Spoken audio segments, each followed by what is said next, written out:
Ellen Page was pulled back into public conversation when we all became aware that she had been cast as a male character in the Odyssey, an ancient Greek warrior no less, who was the master liar and Greek spy who convinced those Trojans to bring the wooden horse inside their city gates. But she hasn't just been lying to the Trojans. She has unfortunately spent many years lying to herself and the world around her. We're going to take a look at a few clips from Ellen in a recent interview. She's teaching us about what toxic and genuine masculinity are and how it's only humans that have issues with trans people. The rest of the animal kingdom, they couldn't care less. Although she is doing her very best to educate us with all kinds of nonsense, there are actually some very important lessons, I think, that we can learn from her very tragic journey. So let's dig into it.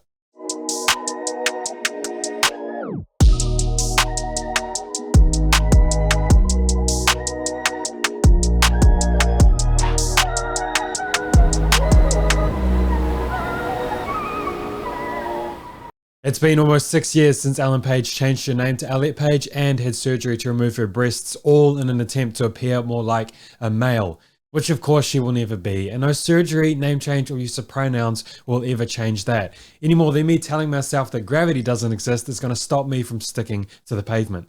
And that's because you're arguing with Creator God, which is always a foolish thing to do. And you're always wrong, no matter how many cowards tell you that you're right. And as the joke often goes, when I was a kid, I used to run around pretending I was a pirate. My friends and family even told me I was indeed a pirate. I'm just glad that they deep down knew the difference and didn't remove my right leg and left eye. Unfortunately though, Ellen Page does not know the difference between pretending and the real world that God created.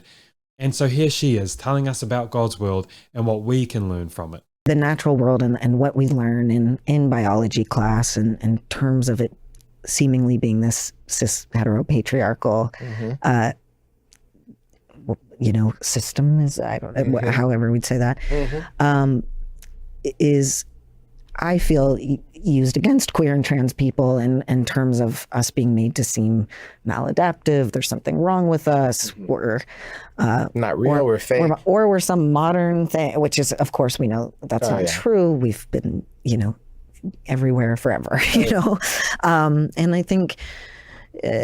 And I think it's so important because it becomes so clear that, we're told and taught stories by those in power to uphold a status quo that serves very, very few. And it's human beings are the only species that are, ridiculous enough to seem to have a huge problem with trans folks. Yeah.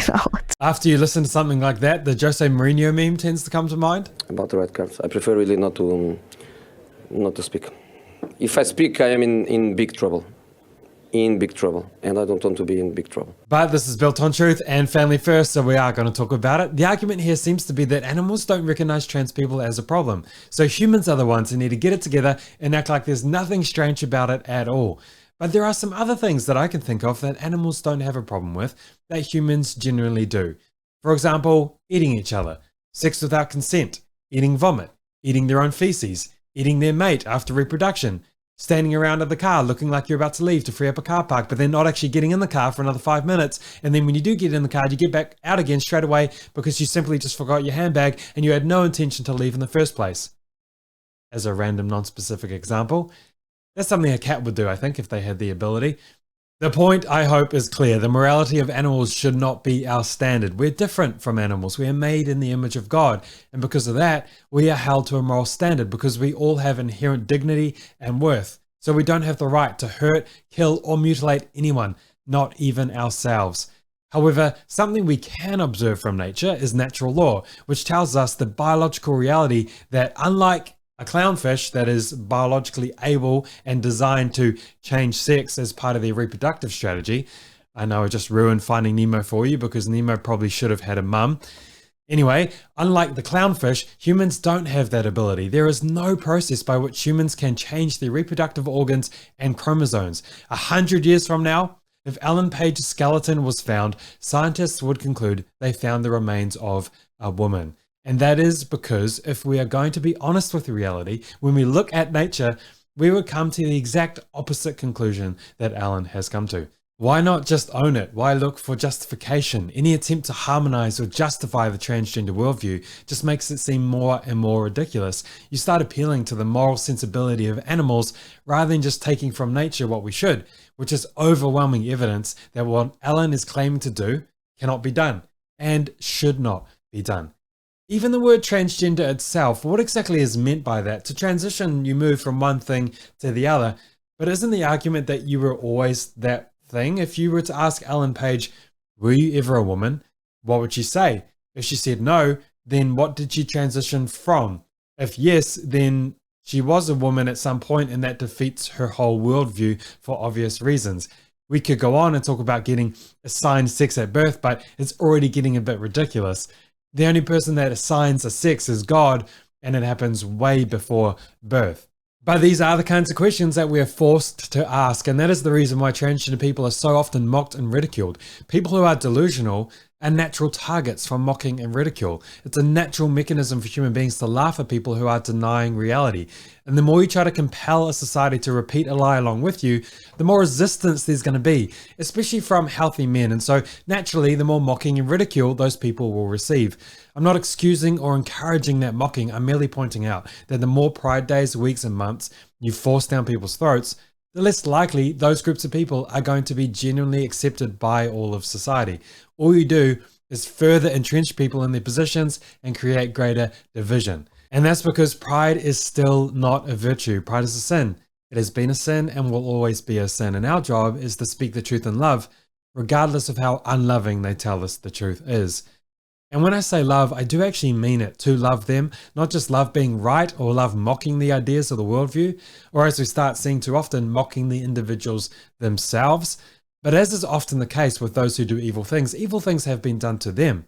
And so we can sympathize with how they've become, who they've become, and why they've done the things they've done. But because we're not cultural Marxists, we actually believe in this thing called personal responsibility. And so no matter the evil that was done to a child, if that child grows up and commits the same kind of evil against somebody else, they are responsible for the evil they've committed. And this is the tension we face with Ellen Page. And this is how Jordan Peterson personally struggled with this tension when he was kicked off Twitter for speaking the truth about Ellen Page all those years ago. My banning from Twitter, let's say. And I've taken a lot of flack about that, and people tell me, well, you were so mean to Ellen Page. And I think, well, Ellen Page is a star, and she advertised her transformation and made the claim that this has revolutionized her life. And then she displayed her new body in a public forum and got 1.7 million Instagram likes for it, and probably enticed, well, let's say one young girl who's confused into becoming sterile, which is one too many for me, but it could be as many as what, 100, 500, 1,000?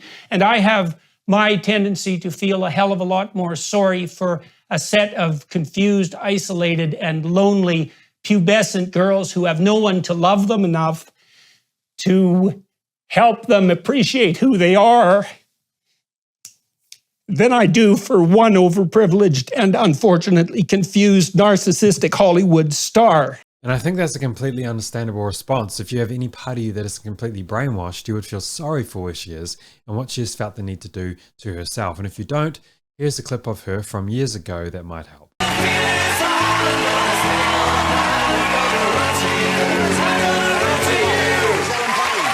Come and sit down, Ellen. Oh, you look scrumptious. How lovely to have you here. Thank you. Thanks so much for having me. Well, it's fabulous to meet you. When I saw that movie, Juno, I was blown away by the film. I was blown away by your performance. I've seen you in a few scenes. Is that a bit... Well, you're... I'm petite. No, I'm good. I just needed to... I've never done a British talk show before, so it's a new couch. It's a new couch. It's a new couch for you. You're not familiar with this. Yeah. Well, you are. You're not the tallest person. This is apparent. Not that I've ever met. No. Do people normally, do they comment on your height when they first meet you? Or they do. They often comment on how incredibly short I am. And is this something you welcome, or would you rather they didn't draw attention? Oh, it's just fine. I mean, I'm used to being short. It's been a part of my life. And it's something that I've begun to accept. Do you think you might still have some growing left in you, or do you think you have, this is it? I'm 23. I feel like I've probably stopped, but, you know, there's probably going to be some plastic surgery for it. Well, you get to my age and you start growing out that way, so you've got that to look forward to instead. Right. There's probably going to be a plastic surgery for it. That interview is hard to watch, and so if you have a soul, you should feel pained to see it. While at the same time being appalled that she would, with pride, put her self-destruction out in the public for young girls in particular to look up to. Especially because the young girls who are likely to be vulnerable to being influenced by Ellen Page, by sharing her mutilation and cross-dressing with the world, those are the very same girls who are struggling with the very same things that she herself struggled with. And so it just further feeds this lie that what she has done is the answer to those problems. And of course, that couldn't be further from the truth. And so just like Ellen, who struggled with cutting and body image to where she would starve herself, she was sexually preyed upon by people in Hollywood from a young age. And so all those factors put together give us a picture of a very broken young woman who needed protecting, who should have been safe in her own body, or at the very least, after the evil committed against her, helped to heal in a way that was in line with the truth, because truth brings freedom. Lies promise freedom and bring bondage. Truth brings freedom from shame and would have created safety and a desire to be comfortable and thankful for the body that God has given her. And I use that word shame because that is the word that she herself has used. And like in terms of my transness, I feel so lucky because I feel like I've gone from a place where I could barely function. I was so uncomfortable to now kind of no matter what's going on, like my feet are on the ground. And I had to do all that digging, and I had to like scrape through all those layers and not worry about what people were going to say or think and all that. And gosh, when you do get like, feel like liberated from that and that shame that you've been carrying, like that is what I would wish for everybody. You have to ask yourself where that shame came from. The brutal and horrible truth seems to be very clear that she felt so uncomfortable in her female body, likely very vulnerable. She was taken advantage of, which was not her fault, and now she's got this desire to run away from the shame she was carrying, run away from the trauma that she had, and she decided that becoming a man would be the answer to that, to be born again, so to speak, to start afresh in a life, in a body where she was not vulnerable to abuse. And now she's removed her breasts and taking testosterone and training boxing, no doubt feeling a lot safer and maybe even new. But the problem is that it's as much of an act as any character that she's played in one of her movies. It's not true freedom. There is an answer for her shame. She can be born again, but that is through the God that loved her enough to take on human form and suffer and die in her place, to protect her from sin and heal every bit of brokenness. I'll play a clip in a moment where she describes struggling to even look at herself in photos back when she went by Ellen. This is a level of shame that is tough to see and hear about. But here she is explaining what healthy masculinity is. Healthy masculinity to me is, or even just something I've felt as transitioning, is like leaning away from whenever there is some sort of impulse or expectation you've put on yourself to like shut down or conform in a way that usually feels like this, like I am closing off. I remember kind of being like, oh, Elliot, maybe you should, talk with your hands a little less, or, maybe in pictures, because ever since transitioning, now I'm like, Johnny, I am smiling in those photos. Whereas I used to be so, I could barely look at a photo of myself. I was always like, and now, and I'll be say a dude's like, hey, are you Victor from Umbrella Academy? And we're doing a photo together. He's very, I'm great. And like having that moment where I'm like, oh, should I also not? Like, should I also be close and off? It's just like, what the fuck, Elliot? What are you talking about? Like, oh, honey, you're the part of the problem. And so there you have Ellen Page describing for you what healthy masculinity is. And I want to know from the men watching, do you have any idea what she was talking about? Also, I assume no man has ever referred to themselves as honey. But notice the shame again, not wanting to see herself in photos, and now she's just beaming. But as I said before, lies are not the way to escape. Lies are not the way to find freedom. And what is worse is encouraging and inspiring Who knows how many other young girls to live in lies to do irreversible damage to their body because you told them it was the way to escape, to fix their pain, their vulnerability, and the uncertainty that they feel. She's not responsible for the evil that was done to her, but the evil she has done to herself and the way that she has encouraged others to do the same, that is absolutely on her. And that's why people like Jordan Peterson have spoken out against it.